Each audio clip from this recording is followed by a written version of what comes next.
Hi everyone, in this video I'm going to be providing a lecture on Chapter 3, and in Chapter 3 we're going to be talking about the accounting framework and some of the more bigger picture organizations, etc., in the accounting world that impact the practice and careers in the field, etc. And so let's dive in. Okay, so in Chapter 3, we kind of start here by looking at who are the users of accounting information. You know, in Chapters 1 and 2, we've spent quite a bit of time just diving into the technical accounting work and understanding the different financial reports like the income statement and the balance sheet, and understanding how the accounting equation works, etc. But here we're turning our attention more towards what is it all for? Why are we doing that work, right? And so one of the fundamental objectives, as it mentions here, of doing all that work and to prepare financial statements is that those financial statements, the income statement, the balance sheet, etc., are going to be used by different individuals or groups.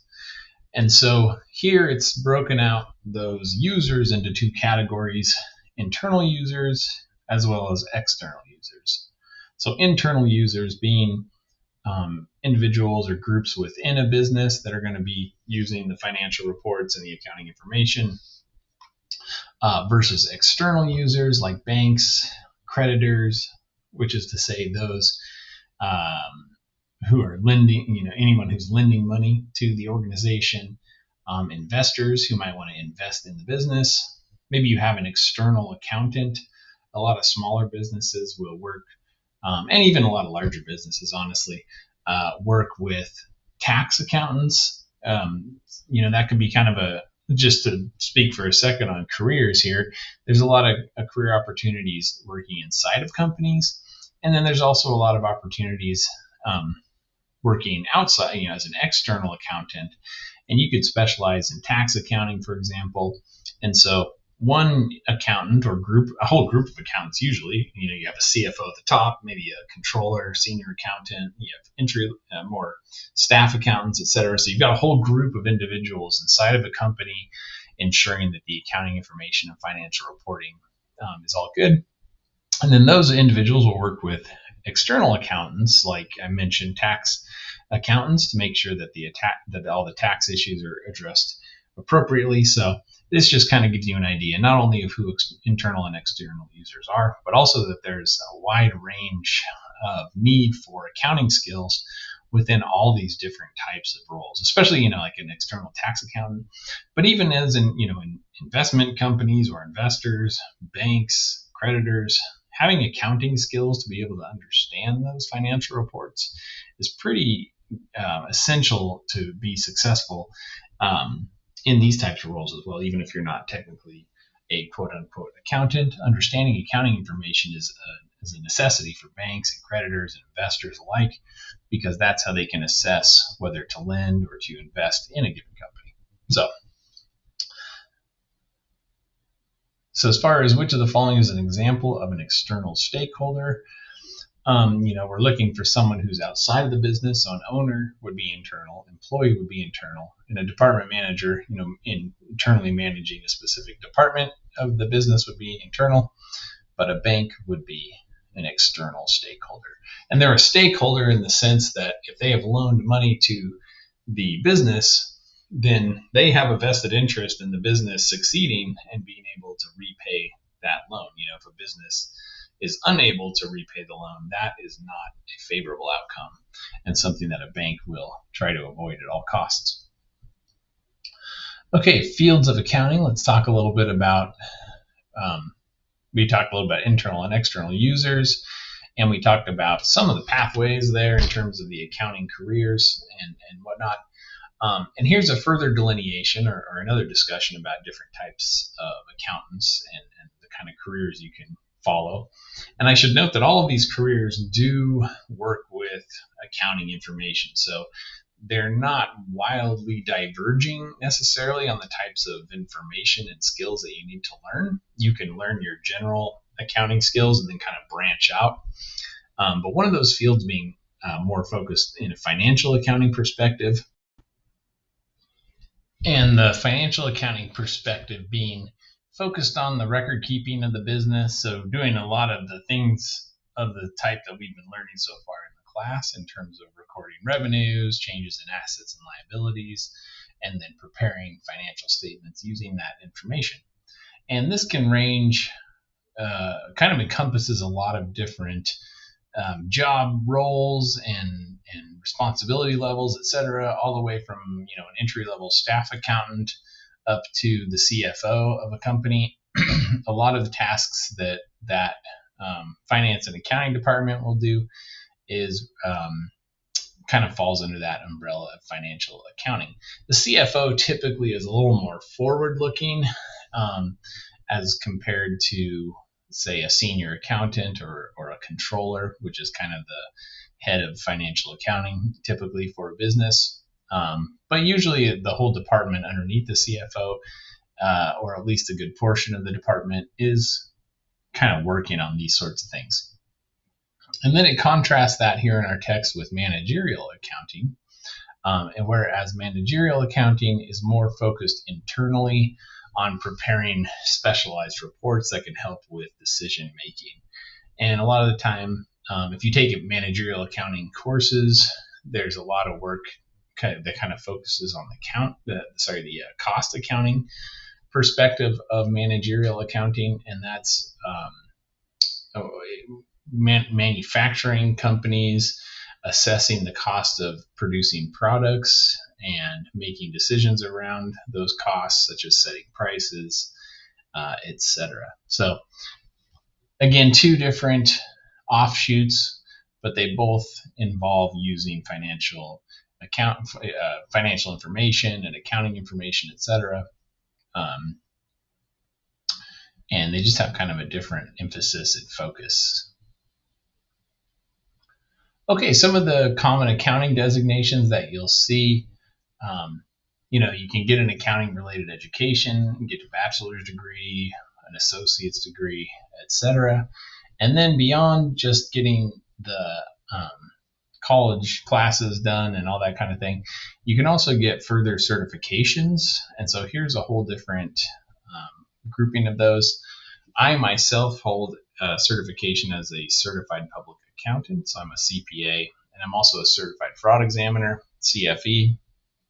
If you go down a different kind of career path in accounting where you're doing more auditing and checking of processes and controls and things like that, you could get your certified internal auditor or CIA certification and work in that field. If you really want to focus in on that management accounting and development of those internal specialized reports, and probably work more so in like a manufacturing type environment, you might want to get your CMA or certified management accountant certification. That kind of focuses in really more on the managerial accounting topics as compared to the CPA, which focuses a little bit on that, but the CPA focuses more so on some auditing topics, financial accounting topics, tax related topics, things of that nature. Whereas the management accounting degree certification, to my understanding, I've taken the CPA exam. I haven't taken the CMA exam, but to my understanding, it focuses more on those managerial accounting topics. You could also get certified payroll professional, certified bookkeeper, etc. So there's always, and there's probably new ones that have come out since this book was published in 2018. So there's a lot of different certifications. The CMA and the CPA, these are just some of the really highly recognized certifications that can help you a lot in your career. So here we have a question. The field of accounting that is concerned with preparing the financial statements for external users is called financial accounting. We're preparing the statements for the external users, and so that's where that comes into play. Okay, let's talk about some different forms of business organization. So to begin, we've noted here the type of business organization that is called the sole proprietorship. And this is essentially the least complex type of business organization. Typically, this is kind of your, I'm trying to think of a good example. In my life, when my father was working in his career over his life, he started a business doing landscaping and really just worked by himself.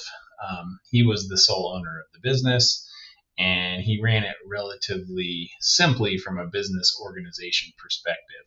And he was a sole proprietor in that respect. So it is a business owned by one person. If it was multiple individuals, you could get, it'd be more like potentially a partnership, which we'll talk about in a moment. The owner is often the manager, like I said, the operator. So that was like my father's organization, that he was the business essentially. And let's see, what else do we want to talk about? Here's something to note, is that the sole proprietorship is not separate from its owner. So the simplicity of the organization style is good, and that's a pro. The con is that there's not separation from the owner. So there could be, if a lawsuit were to arise or something in that regard, you could be held personally liable for all the financial obligations of the business, and as known as unlimited liability. And so to that, in that respect, it doesn't provide that legal separation that other business types like a corporation provides, whereas the corporation is kind of separate from the individual. And so you can have liability be separated, and if there's a lawsuit, then the assets of you personally, assets of the business can be used to satisfy the lawsuit, but not maybe the owner's personal assets, etc. So there's lots of complexities there. That's outside the scope of this class, more of a business law type of context there. But just knowing that the sole proprietorship, some of the pros are that it's very simple. It's generally, owned by one person who is also the operator of the business. Easy to set up, but there's no separation from the owner, and the owner could be held personally liable for financial obligations of the business. So there's really kind of an entanglement, or they're just the same thing there from a personal and business perspective. And then we compare that to a partnership, which is a business owned by two or more persons. So it can be two owners, but it also could be 3, 4, 5, any number basically. There's a partnership agreement that sets forth terms as far as what each individual is going to put into the business, what their duties are, how the net income of the business is allocated, and so on and so forth. Again, each partner generally has unlimited personal liability, so there's still not that separation of liability, and the owner's personal assets could be taken to satisfy a lawsuit, for example. Whereas that is not, again, the case in more of a corporate structure. So that's, again, kind of a con of a partnership. Again, relatively more simple than a corporate structure, and kind of like a sole proprietorship, just that it's owned by two or more individuals. And there is a partnership agreement, so it definitely adds some complexity to the whole situation. But relatively, it can be relatively simple, but you don't have that separation of liability. And then there's a bunch of subtypes of partnerships that can be created: general partnership, limited partnership, limited liability partnership, limited liability company, or an LLC. And some of these structures, like the LLC, limits the liability, like it says in the name, and it can create a separate legal entity status. So it's kind of more similar to a corporation, to where the owner's personal assets can't be taken to satisfy a lawsuit, etc. We don't get into too much detail in terms of the specifics of these different types of partnerships in this class. Again, this falls more under like business law and taxation, etc.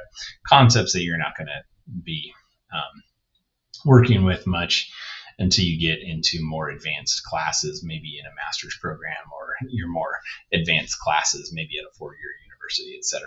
But just know they're out there and know the general concept of what a partnership is. And then we have a corporation, which is the most complex business organization type that we look at in this chapter. And here, as we've kind of mentioned, it is a separate legal entity aside from the owners. So the corporation kind of stands on its own. So if someone were to sue the business, they'd be suing the corporation, not the owners. Whereas if you were a sole proprietorship, they're basically suing you, the owner, and the person. And so having that separation means that there's less personal liability that an owner can have for something that, the business has done, essentially. And as it notes here, as a separate legal entity, the corporation has the rights of a person. It's responsible for its own activity and liable for its own debts, managed by an elected board of directors. And the directors can be financially and legally accountable for the actions of the corporation. So there is some liability in terms of the board of directors, etc., but just not that same sense of personal liability that can be a con of a more simple business structure like a sole proprietorship. And the way that a sole proprietor is going to get around some of those risks of liability are by having adequate insurance in place, for business issues that might arise. So if they do find themselves liable because of something that's happened, hopefully they have insurance that kind of steps in place and satisfies the result of lawsuits or settlements or something like that. Corporations will also have insurance in place as well to manage risk, but it's just a little bit of a different liability in terms of the owners. And we've got one little thing to note here, that a corporation uses the term stockholders' equity for the equity section, because one of the things with a corporation that is also pro, in addition to separate legal liability, is relatively easy ownership transfer. And so with a corporation, you can have the corporation has stock, which are kind of like ownership units, and so it can sell that stock, and that would represent an ownership percentage. So if it had, just as a hypothetical, 100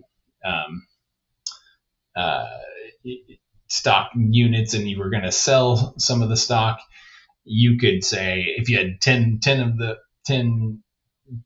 of the outstanding stock, you'd own 10% of the corporation, and then you could sell that stock to transfer the ownership relatively easily. With a sole proprietorship, you can't really transfer ownership of the business the same way, because you and the business are kind of inseparable as far as existing. And then the partnership, you can take on new partners and change partnership interests, etc., but it's a little less straightforward as it is with a corporation. Again, these are all topics that would be very lightly tested on in this course. Just knowing kind of the basics of what these different types of organizations are, and which is the most simple and which is the most complex, is really kind of the level of knowledge that you need to remember about the different types. Okay. Another type of business organization that's a little bit unique or different is a not-for-profit organization. And so these are a little bit unique in terms of their tax status. And so there's some behind the scenes business law related, like I said, contractual setup type concepts that are very different. They are not, like the name implies, they're a not-for-profit or a non-profit. This is typically used in our everyday terminology. And the goal of a not-for-profit organization is really in providing some services to the community. As it notes here, not-for-profit organizations aren't usually selling services to make a profit. That's not their organization type. They will get their funding not through selling stuff, but from donations, government grants, etc. And these can include religious organizations, community care centers, charitable organizations, and there's a whole lot of different types of not-for-profit organizations. There's no specific owner of a not-for-profit organization, and that's kind of distinct from corporations or partnerships or sole proprietors. But they do require financial statements, as it notes, because they are accountable to those donors, sponsors, lenders, tax authorities, and so on. So they still do have to have a administrative team. They have to have accountants doing the work behind the scenes to make sure that the financial statements are being prepared, and that those kind of things are still that other business types still exist. So one thing that this chapter kind of highlights, I think, over and over again, is how important accountants are in all these different types of entities. With the sole proprietorship or a partnership, which are a little more simple, you're still going to need some accounting help, whether that's from a bookkeeper or a tax accountant, etc. If you had a complex, sole proprietorship or partnership, maybe you do have someone, a team, an in-house team kind of a thing. Corporations will often have an in-house accounting and financial reporting team. Not-for-profits will often have someone, either internal or external, helping them with their financial reporting, etc. And here our multiple choice question asks, which of the following forms of organization are legally treated as a person? And again, remember, corporations are kind of from a legal standpoint, they are their own separate entity. And if they were to be sued, they would be suing the corporation, would stand alone from its owners, as opposed to some of the other forms there. And then in a corporation, net worth is referred to as stockholders' equity, because stock in the business is ownership units essentially of the business. And so when we talk about who owns the business, they are called stockholders because they hold stock in the corporation. And the amount of stock that they hold is equal to the amount of ownership that they have in that company. Okay, let's talk a little bit about the conceptual framework of accounting. And this kind of takes the perspective and provides some information about the accounting profession and what are the high-level organizations that oversee the profession, etc. One of the things that we often talk about in accounting is GAAP, G-A-A-P, here as you see, and that is an acronym for the name Generally Accepted Accounting Principles. And Generally Accepted Accounting Principles, as it notes here, are standards for how financial information should be reported. And so the goal of accounting and financial reporting, and one of the primary goals, I should say, as we've talked about a bit, is external reporting, whether that's to banks or to investors, so on and so forth. And what generally accepted accounting principles seek to do is to provide some standardized structure around that financial reporting in the goal of making the information that's reported consistent across companies. So if an investor is looking to invest in company A or company B, that investor, if those two companies report things completely differently, it would be very hard for that investor to make a good decision based on those individual financial reports. And so, again, GAAP seeks to make that reporting relatively standard so that when the investor looks at company A or company B and they're looking at a comparable type of concept, or the amount of assets or liabilities and so on and so forth, that investor can make a good comparison of those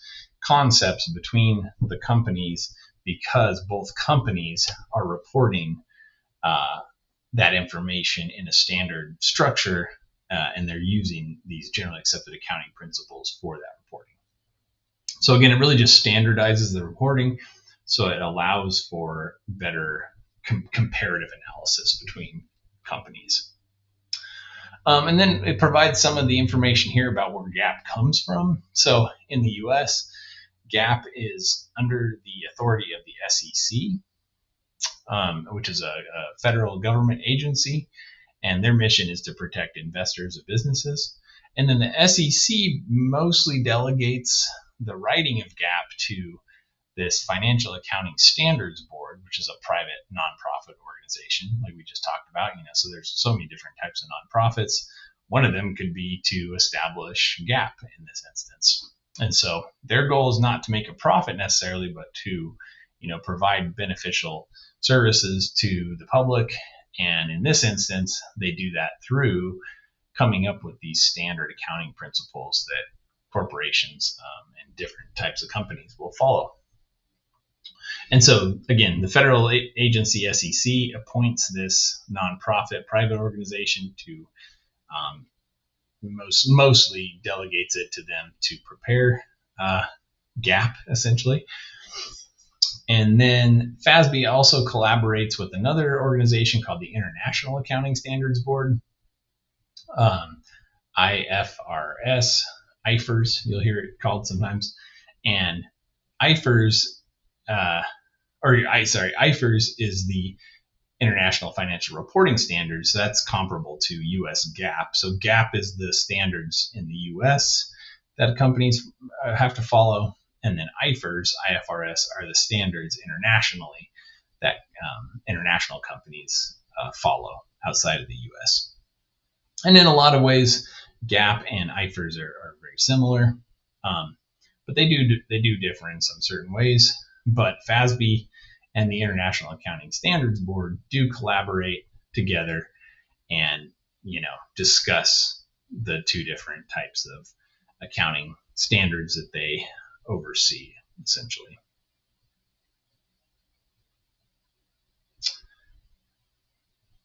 Let's see. So in the U.S., private U.S. companies and also foreign companies that sell stock in the U.S. So even if they're foreign companies but they sell stock in the U.S., they're permitted to adopt IFRS if they do not want to use GAAP. However, public U.S. companies are not allowed to adopt IFRS. So it just depends where the company is headquartered. What is it?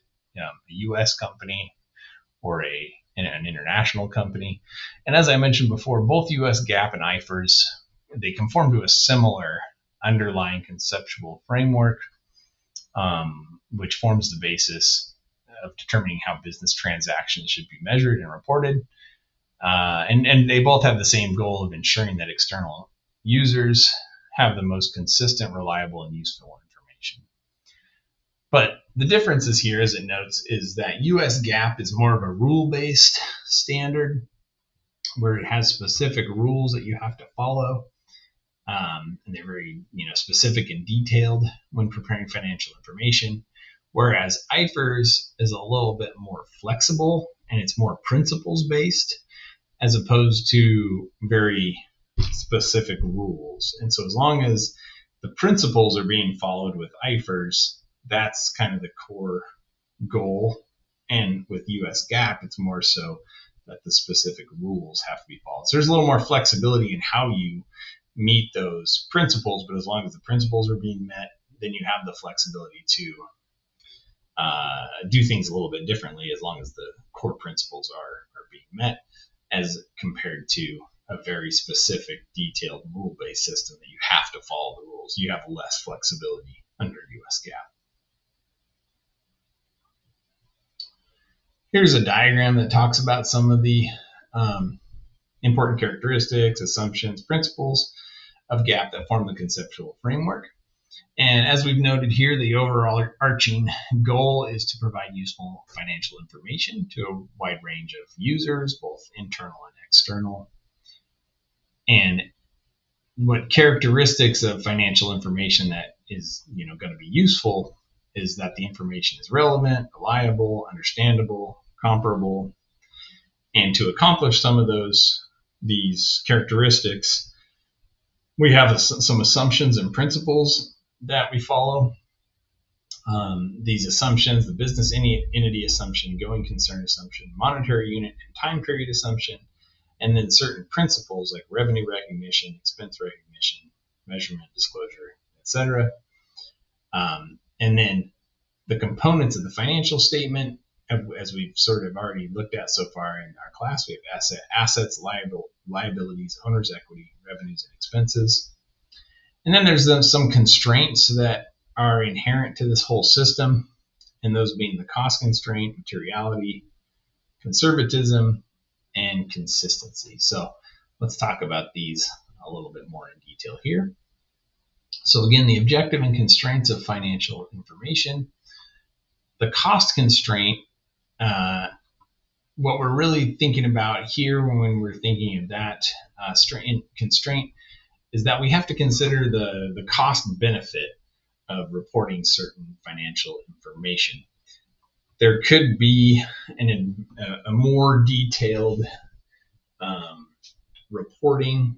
Maybe if you were to spend more money in hiring more people or something to that effect. But there is a point where the value of that additional accuracy is not going to be worth the additional cost. And so with the cost constraint, we're not going to report information if it's not worth the cost of getting that information. And this also, the concept of materiality comes into play here as well, and kind of is sort of similar to the cost constraint. The materiality refers to a piece of information and that could influence or change a user's decision. So if something is material, it means that it is significant enough that it could influence or change a user's decision. If it's immaterial, then that information is sort of irrelevant when it comes to a user of the financial statements. For example, if you're looking at a billion-dollar company, Amazon or something, and they have some minor error in their data of $10 or $100 or probably even $1,000 or $10,000, honestly. While that may be an issue internally, if they have a problem with their processes, from an outside, say an investor perspective, an investor is not going to, if an investor, a number that they're looking at is off by $1,000, and this is Amazon, and we're really thinking in terms of like billions, then that information of being off 1,000 is immaterial. If it was something where the information was inaccurate by $1 billion, then that would probably actually influence that investor's decision making, or whoever the user of the financial statements are, and thus we would refer to that amount being material. The concept of conservatism is really the idea that whenever there's different options that an accountant and someone doing financial reporting could take, we should try and steer towards the least optimistic or least favorable option. In other words, the most conservative interpretation of data, so that we're not being overly, that we avoid the risk of being too positive about something that when that positivity may not be 100% certain. So like I mentioned, if there's options, one option A of how to report something is, it could be a little more optimistic, or option B maybe is a little more negative. We should always typically go towards the more, conservative interpretation of data. I don't want to say negative necessarily because that has a bad connotation, but our goal as accountants is to be very transparent, be very fact-based, and if we have two pathways, one of being more overly optimistic about the business and that kind of thing, or one that's maybe a little more conservative and maybe more based in reality, we want to go towards that conservative direction. We're not here to be salespeople. We're not here to hype up things. We're here to just report the numbers and try to be as conservative as possible in the information that we provide, so that we do not run the risk of influencing a user's decision making through our own lens of positivity or optimism, etc. We want to be more conservative in how we report things, and then let the users of that information, if they want to take a more optimistic view of that information, allow them to do that on their own. We want to avoid being seen as making subjective judgments. We want to be objective as accountants. Consistency is really, like I was talking about before, trying to maintain consistency between companies, can also be between accounting periods, like different months, different years. And so what we're really trying to avoid there is changing any of the accounting methods that we're using for the sole purpose of manipulating figures and, again, maybe making things look more favorable to the business or to the owners, etc. We want to be conservative. We want to be as consistent as possible. Sometimes there's a requirement to change an accounting methodology because of different business just things that arise in business or new accounting standards coming out, etc. And so sometimes it is a necessity to change an accounting method, and that would require changing how we report things. But there's requirements and standards built up around how that change should be reported, and they're all based around transparency, etc. And we definitely want to avoid doing any kind of accounting methodology change that is just for the sole purpose of manipulating financial information to try and, like I said, have some outcome.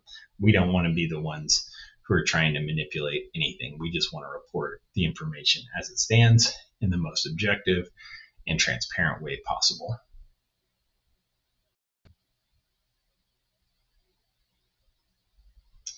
Okay, let's talk a little bit about the qualitative characteristics of financial information. So relevance means that the information, all information that is useful for decision making is present in the financial statements.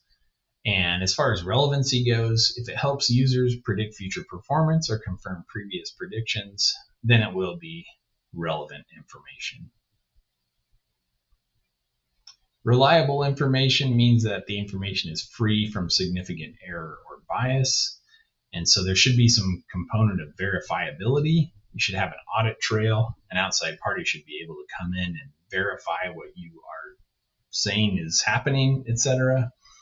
So as it notes here, for example, if we record an expense transaction in the financial records, there should be an invoice provided to back it up. So keeping source documents, like I said, having an audit trail, which is just documentation that an outside auditor could come in and look at to verify what you're saying is accurate. Those are important concepts in financial accounting and financial information.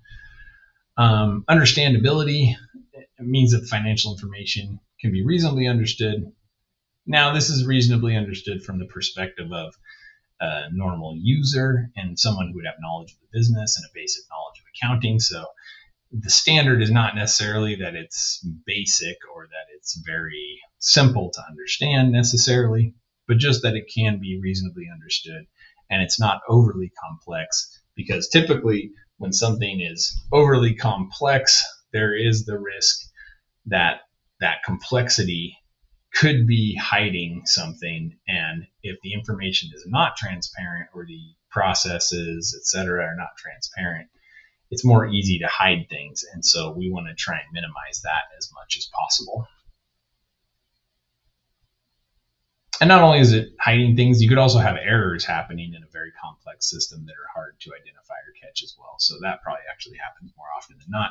So the more simplicity and transparency there is, the easier it is to avoid errors as well. So comparability, as we kind of mentioned before under some of the other concepts we were talking about earlier, we want to prepare our financial statements in a similar way year after year, have consistent accounting policies, have that be a core foundation of our processes and methodologies.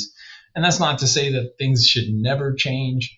Like we mentioned previously, new accounting standards or changes in the business or changes outside of the business that affect the business, all these different kind of things could require an accounting methodology change.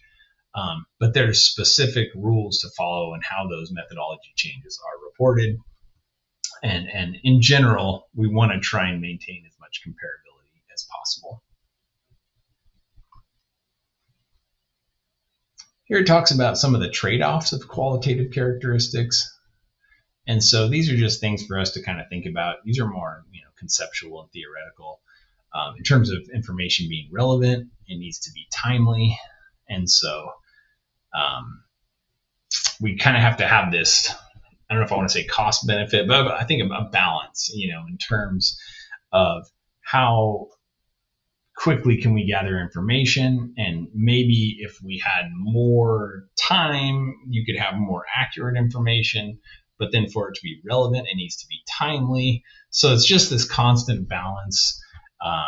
Like it mentions here, some reliability may be given up for relevance, right? And so we as accountants and financial information managers have to take all these considerations into account and try to make the best decisions as possible that we can to try and maximize these characteristics. But that does mean sometimes making decisions that may, consider certain things or result in less reliable information, but that may be more relevant because the reliability may cost too much to get there. So more and more accurate data may require too much of an investment in money, or it might take too long.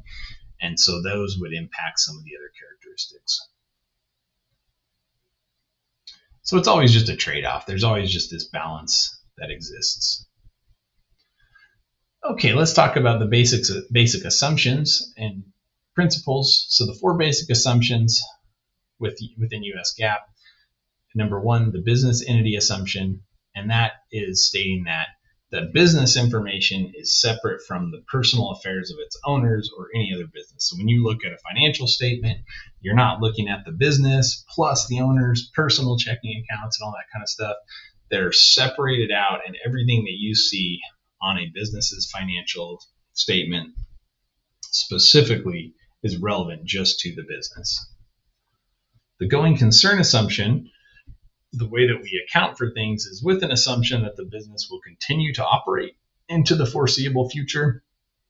We don't really go into this in detail in this course, but if a business is not going to continue operating, then the business will follow some different rules in how they do their accounting and financial reporting. But in general, for a normal business that is not facing shutdown, in the near future that is known, we operate from the assumption that business will just continue to operate without any other, knowledge of them not operating.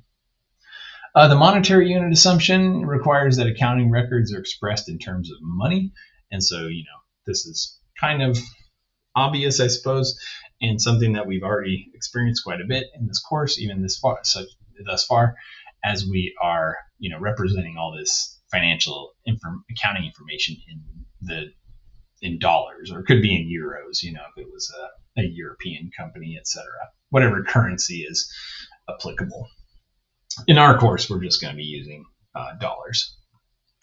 And then there's a time period assumption, and that requires that accounting takes place over specific time periods, known as fiscal periods, and the periods are of equal length and are used when measuring the financial progress of a business.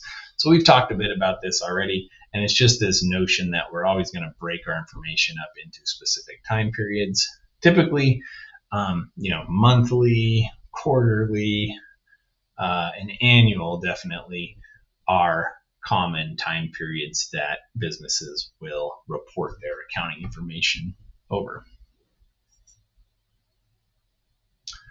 Some of the principles here, measurement, so the process of determining the amount at which an item is recorded. Primarily, they're recorded at their historical cost. So if you buy something at a specific time and you have the invoice for what you paid for it, that cost of that item could fluctuate in the future, but primarily, there are some exceptions, but primarily what you're going to see on the accounting records is what the business paid at that time, not what the cost has, changed to necessarily if the business were to go buy that product again. Revenue recognition, and we've talked about this a bit already. It really is kind of one of the key foundations of accrual accounting. And this is the idea that revenues are going to be recognized and recorded when the goods are sold or when services are performed. So one, this means that it's regardless of when the cash is paid, or sorry, I should say when the cash is received, right? So if we've earned the revenue, we should record it as revenue at that time. We will use that accounts receivable, remember? That'll be our asset, kind of our stand-in placeholder until the cash is received in the future.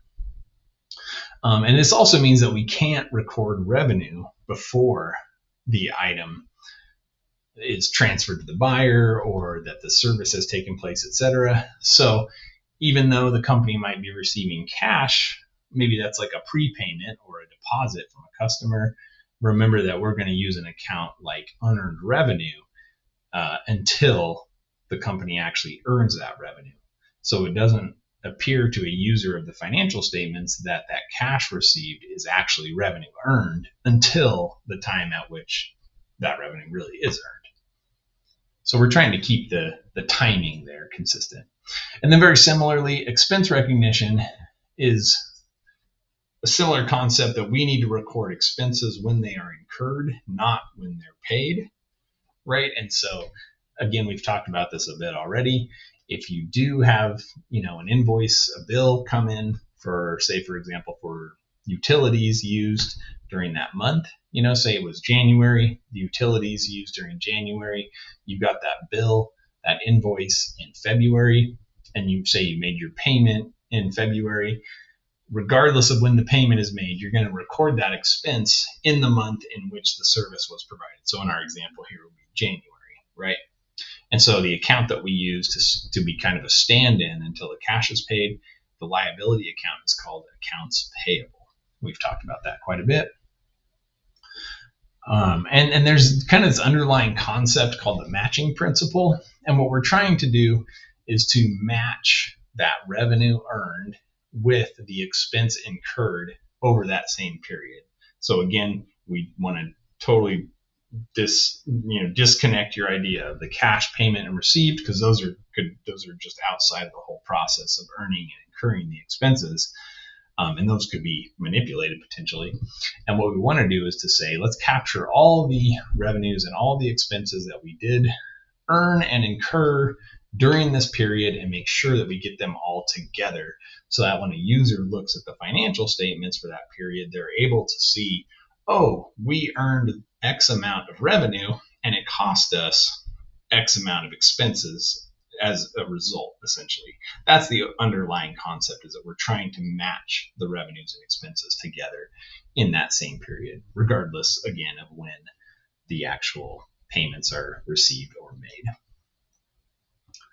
The disclosure principle is noting that in a financial statement, and something that we look at a little bit maybe in this class, but not too much in detail. You'll definitely talk about financial statements, footnotes, a lot more in financial accounting 2 at this time. This is fall of 2025, so the accounting 2 designation may change, but the class here at Butte called financial accounting will look at the concept of the financial statements, which includes not just the income statement, the balance sheet, etc., but it also includes footnotes, which are a whole series of there are a whole bunch of pages with information on them that talk about different concepts that provide more context and information and are required under US GAAP, so that a user or a reader of those financial statements can look at those footnotes and have a full understanding of the information that's provided in the income statement or the balance sheet. Okay, our question here says, which qualitative characteristic does the financial information lack if it contains a lot of significant errors? Well, that's not good. I think reliability would be where we go with this one. Relevance is, is it timely and applicable kind of thing. Understandability would be, is it overly complex? Comparability would be more so, is it changing? But reliability is, can we rely on it? Can it be verified? And if you have a lot of significant errors, then we cannot rely on it. And it can't be verified because it's not accurate. Which of the following is not an assumption under the conceptual framework of accounting? So we have business entity, going concern, materiality, and monetary unit. And so materiality is not an assumption under the conceptual framework of accounting. I believe we had it under, I want to say principles, I believe. So materiality falls, where is materiality? Oh, it's one of the constraints. Sorry. So don't worry too much. That question is a little nitpicky.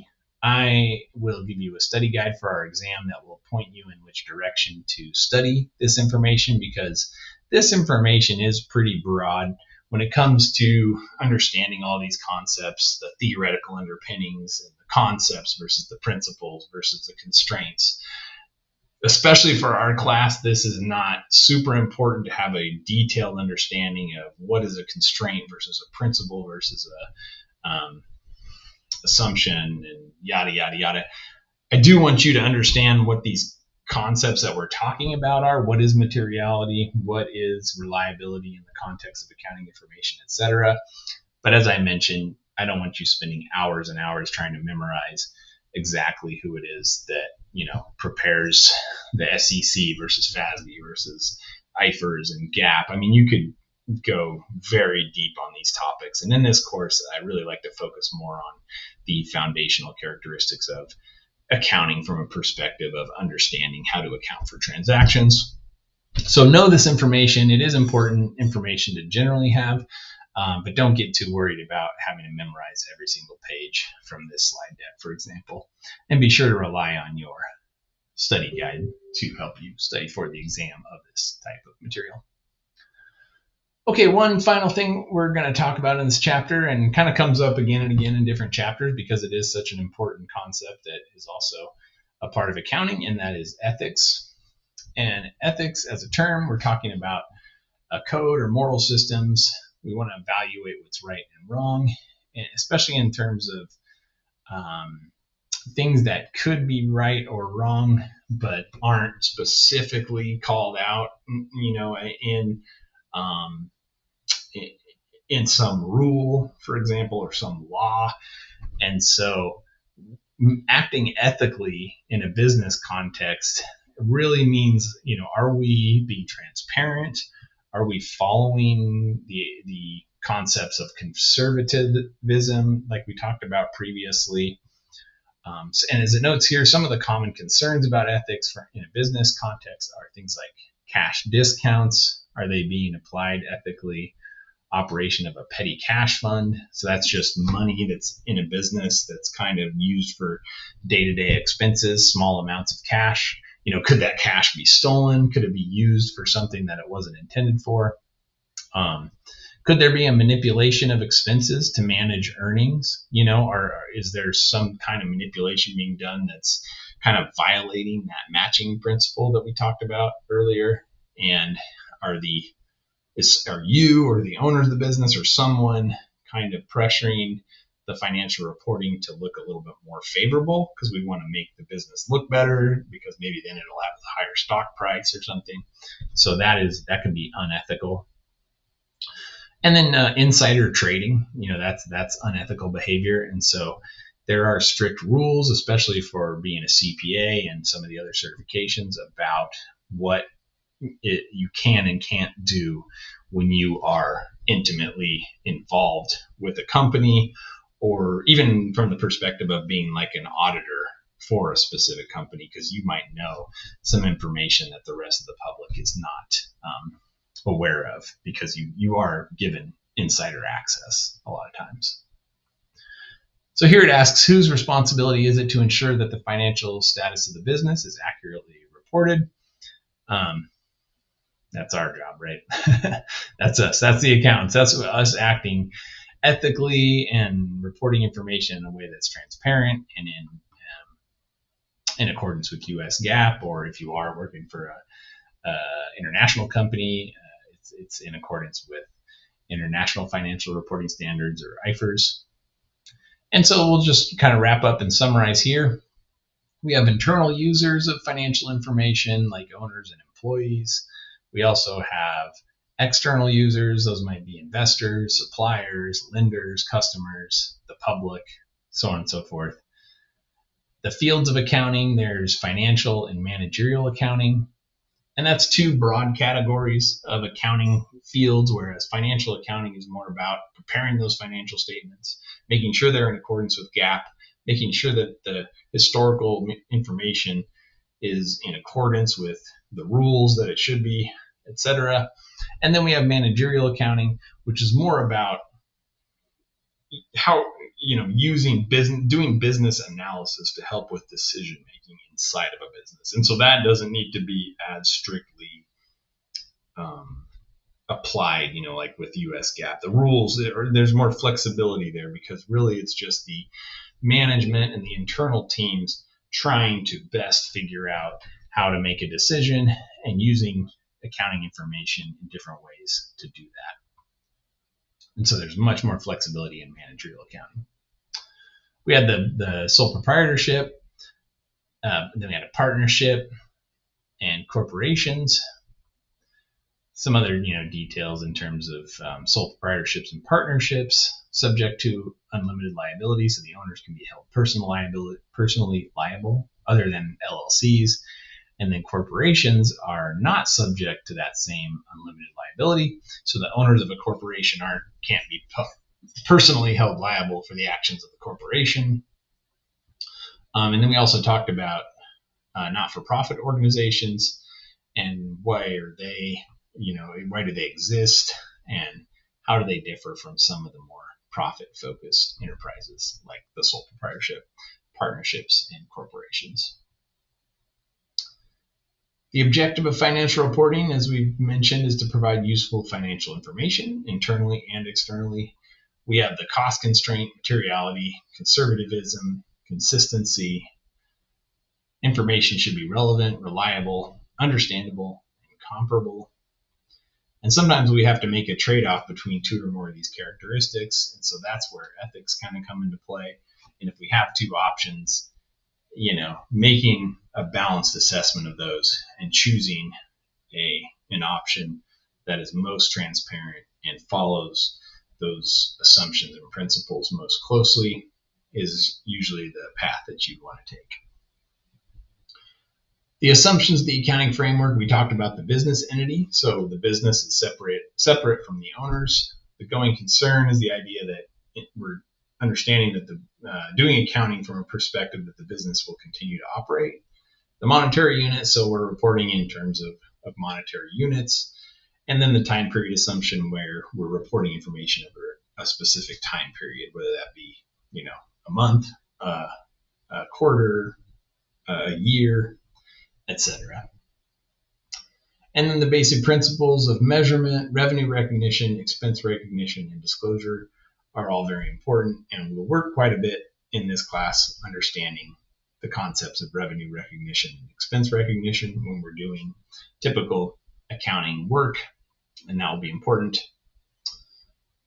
And then ethics are important in a business context to ensure that the financial information is accurately reported. A lot of times, if we're the accountants and we have our hands directly in the accounting information, and we're the ones responsible for preparing the reporting, and all of the business's users rely on us to make sure that information is accurate and relevant and all those things, we have a duty to avoid conflicts of interest and to act in a way that encourages transparency, conservatism, objectivity. We don't want to be adding our own opinion into our accounting work.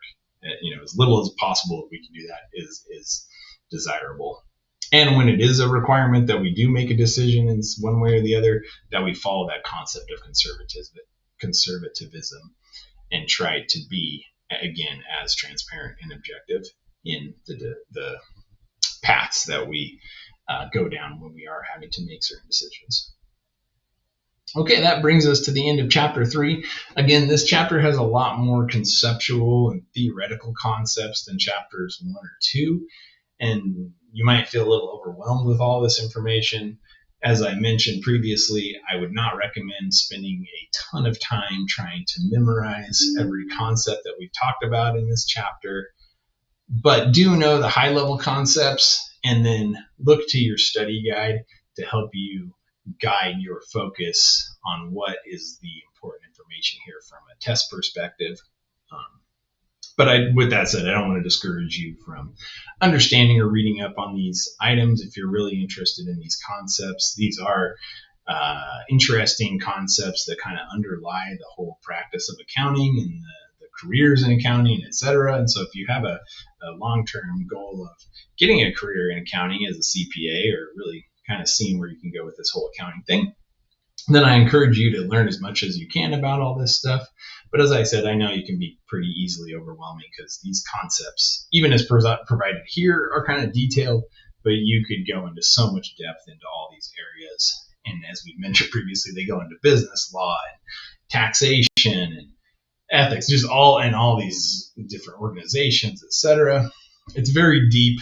And so take a breath, remind myself to take a breath when I'm doing these lectures, and don't feel like hopefully you don't feel overwhelmed with this information. And like I said, use the study guide to help you focus specifically where to put your attention as you're preparing for the exam, which will have some of these materials.